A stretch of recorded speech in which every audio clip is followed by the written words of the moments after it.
Oh, guys. Oh, man. Oh, boy, do I have a fucking special treat for you today.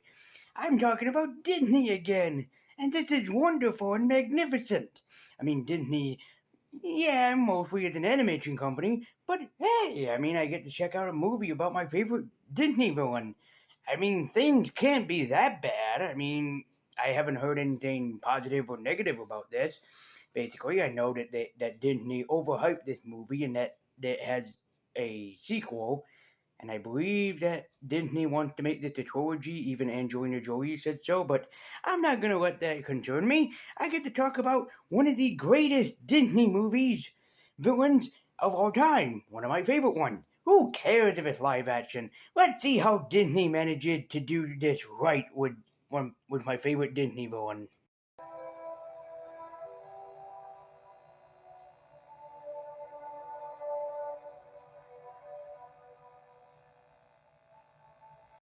Oh man, I'm so excited. Mostly anything from the world of Disney can be great, especially the animation stuff. Sure, the live action thing compared to back then, compared to nowadays, it's not as good as it was back then, but hey, I'm so excited. Again, I get to see my favorite Disney villain, and besides, you get a brilliant company with a brilliant actress to play the villain, Angelina Jolie, which she's not a bad choice. So, here's the thing. Here's too such a great movie to be done and had with. So, impress me, Disney. Impress me by what you can do with the magic behind this company. Go ahead, Disney. Impress me.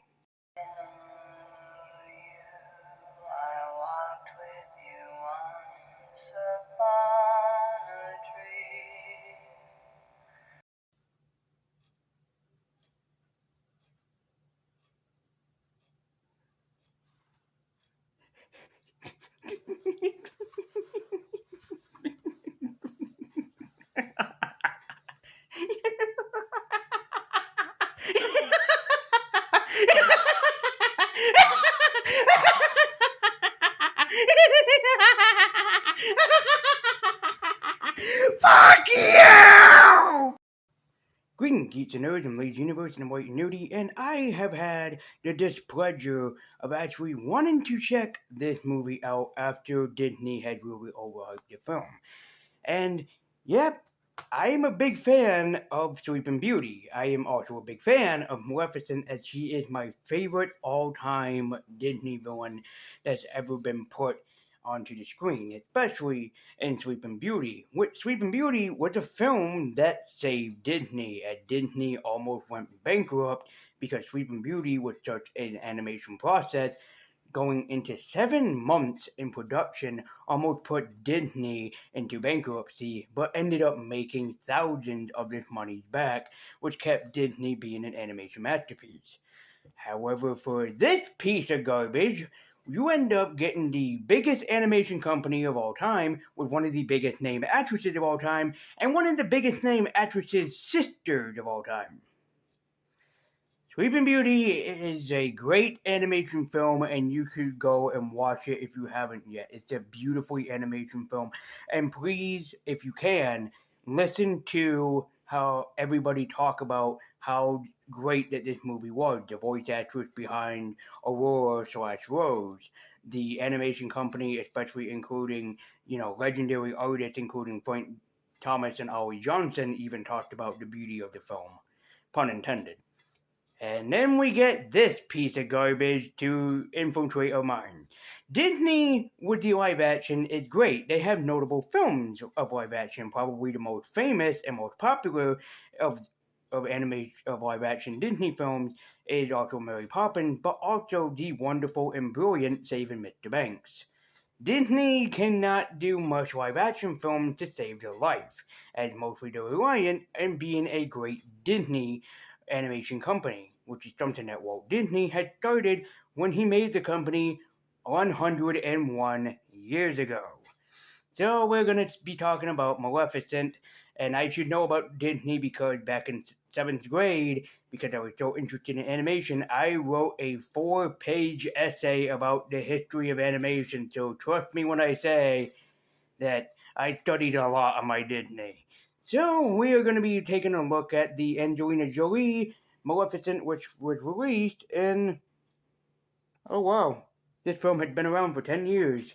As we're going to be talking about Disney Maleficent, one of the worst live-action Disney films. I think this is even worse than the live-action version of Around the World in 80 Days. I wish I was joking. But we're going to be talking about Disney Maleficent, as I'm going to give you guys the good, the bad, and also the just downright ugly of this film. So, drop yourselves in and grab your bark bags because you're going to need them. Let's talk about an overview, the film that is known as Maleficent, which is basically, what if Sleeping Beauty's villain had an origin story that she didn't really need? But let's stop tiptoeing around it and get into this. Let's talk about Maleficent. So right off the bat, a unique idea that I actually do like is that they made Maleficent a fairy, something that is honestly kind of good and kind of explains her magical background. And I also love how the movie explains that Maleficent was once nice before she was evil. Again, a nice tone of touch. There's just a problem with this story. See, knew that was going to happen. See, Maleficent is the mistress of evil. She is just this mistress of evil and dark magic. She is a dark sorceress. And making her a fairy is a great concept. It kind of gives people to know, like, hey, Maleficent was once this before she became this. It's a nice turn of event. It's just that it doesn't work for this movie, especially where you have Sleeping Beauty, where she doesn't need an origin. You just know that she is the villain behind this. I think that Disney probably paid attention to people being like, Maleficent is a really great Disney villain, in which she is. But you don't need to give this great villain an origin, just like now Disney is giving Mufasa an origin story. I don't really think that Simba's father needs an origin story. He's just this great, wonderful, and iconic Disney character, voiced by the legendary James Earl Jones. So do you really think that people want this, Disney? I mean, what's next? Are you going to give an origin story to fucking... I'm trying to think of a famous Disney icon, which I know that, yes, there is a Mickey Mouse horror film, but if do you really want us to get an origin story to fucking Walt Disney, for God's sake? While that would be awesome, especially if you get Tom Hanks back, it's not necessary. He is a wonderful man and a brilliant animator and one that ran one of the biggest animation companies of all time. You know, it's like, you don't need to give us origin stories for that. What's next? You're gonna give us origin stories? Oh, they technically did. I was just gonna say Tinkerbell, but they technically have done that, haven't they? It's like, whenever Disney has a great idea, they shouldn't do it. And especially with Maleficent, a great Disney villain, she didn't need an origin. Mistress of Magic. We don't need to know where she got her magic from. Done. The idea is brilliant, as it was. Why fuck with something that was great at the beginning to start with? Also, this was Disney try to capitalize in on the whole fantasy films that was going on at the time, the fantasy film craze. And this film doesn't do it well. Another idea that's pretty cool and kind of makes sense is King Stefan, basically meeting Maleficent at a very young age and becoming friends with her at a very young age. But as time goes on, man gets restless and wants to expand their empire, so they want to expand on the fantasy realm, which Maleficent, for some weird reason, is the protector of the fantasy realm. And for no reason at all, a fight is broken out between the fantasy people and also man. It's just so weird to have happen. So this is how the movie destroys King Stephen, one of the greatest Disney kings, is that the king, the original king, gets injured. But he makes a promise. If somebody was to get him the wings of Maleficent, he will be named king and will be named king for the rest of their lives. So out of greed, Maleficent and Stephen are there together, and Stephen drugs Maleficent to take her wings. Behold, one of the kindest and nicest Disney kings in history doing something maniacally evil to somebody that didn't deserve it.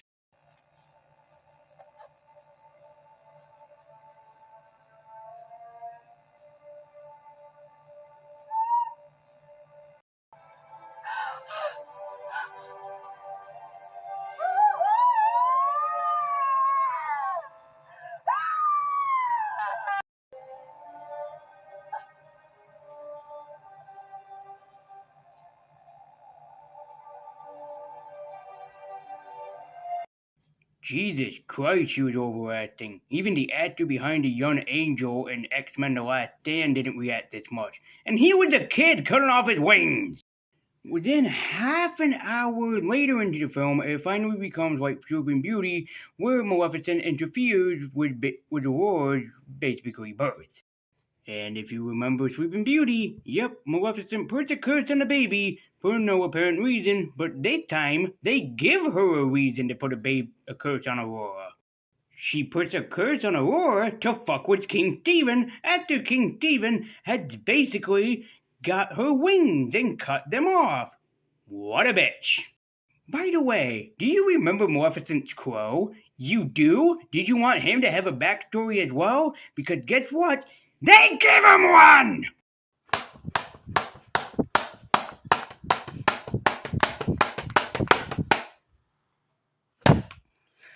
The crow, the bird, didn't need an origin, but they did have a cool idea with him, though, to begin with.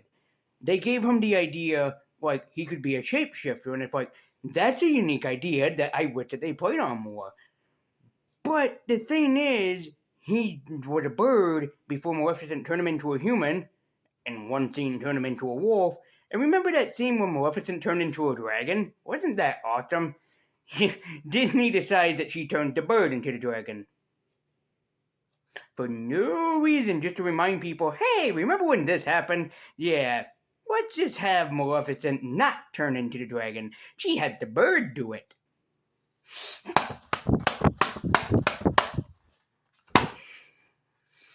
Didn't you just love having your favorite Disney villain destroyed?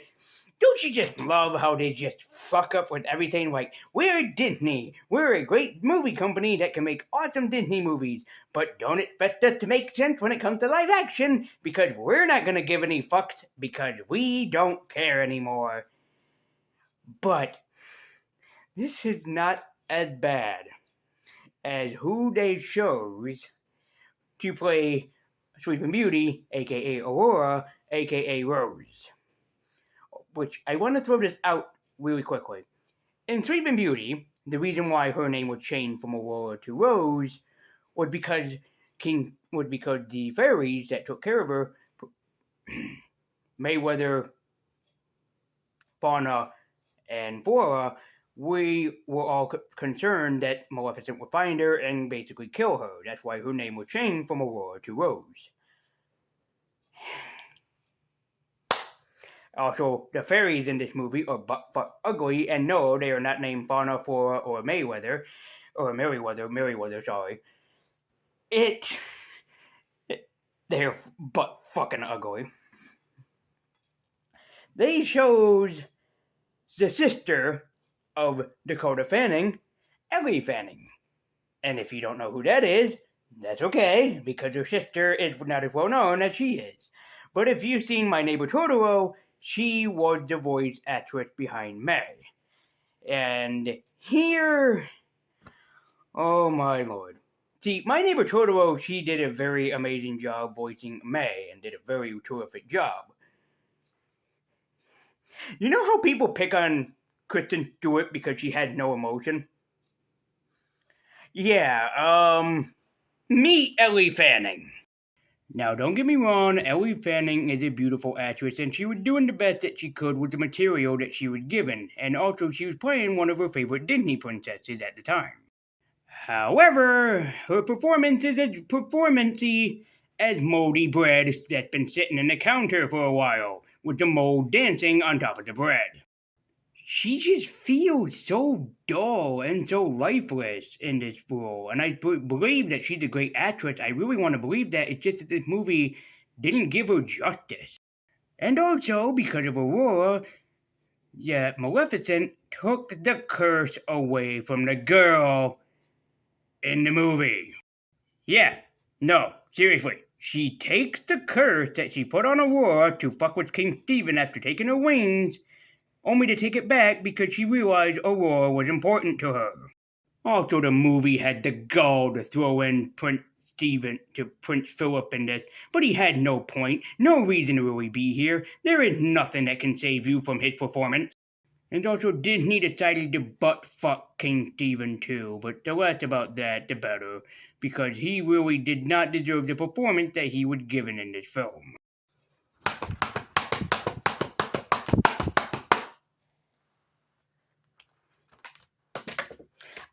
Disney, we destroyed your childhood. Because I was given this movie the benefit of the doubt. I thought, hey, this might be halfway decent, you know. Nope. Once you see your favorite Disney villain destroyed, your favorite Disney princess played like a tool, and also one of your favorite Disney kings destroyed in just a matter of time, you don't care anymore. And neither did Disney when they made this. They wanted to make a pocket profit, and thus they decided to do that by making this, movie, printed it out, and somehow managing to make it popular enough to get a sequel. And Angelina Jolie is talking about, or if it had been made, I don't know, a Maleficent 3. Who was the one that decided to do this? Who are you? I really want to know! So it's time for my Funko Pop rating for Maleficent. Oh, and also, they had the gall, the audacity to add the beautiful song from the original I Once Upon a Dream.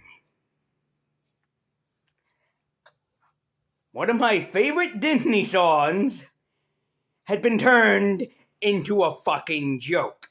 The singer behind it does a pretty good job at performing it, but it's a Disney. They could have used the original song. And also, in case you're wondering, Ellie Fanning, I don't know if she can sing or not, doesn't sing any of the songs performed by Aurora, aka Rose, from the original. Which I know that she was an opera performer and a singer, so that probably wasn't possible. However, my Funko Pop rating of Maleficent is going to be a battle 11 because it is so blind to the source material and it is so blind to people's nostalgia, but it's not blind to that cat's dough profit though. So my rating for Maleficent is gonna have to be a battle 11, just for being blind to both our nostalgia and childhood by making this piece of shit.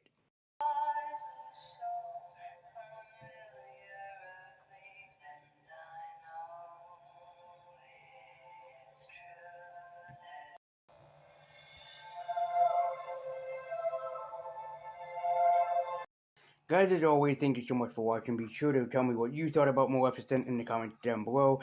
And also let me know if the sequel is worth checking out or not. The Maleficent Mistress of Evil, I think it's called. So let me know what you think in the comments down below. As I think that Maleficent is a piece of garbage. It tries to be a fantasy film very similar to Lord of the Rings and also The Hobbit, but failed miserably in that progress, as it is one of the worst Disney live-action films that I've ever seen, and one of the worst films I've ever seen this year. Especially with a great talented actress such as Angelina Jolie. She does pretty well in the performance, but she is not the original actress/voice actress behind the original Maleficent, who also played the evil stepmother from Sleeping Beauty. Not Sleeping Beauty, Cinderella. So thank you guys so much for watching. Be sure to like, comment, and subscribe. Follow me at Twitter with the link in the description down below. And thank you guys so much for also pulling this channel out from the flames of the YouTube algorithm at the moment. And also to make sure that you're helping out more, be sure to hit that bell icon so you can be notified every single time I make an upload. And if you excuse me, I need to go wash the filth of watching this off my body. And maybe burn poor Mickey in the process as well. So thank you guys so much for watching. I believe in your vote. I bought you nudies. This has been a Lazy Universe movie review. And as always, thank you so much for watching. And until next time, take care.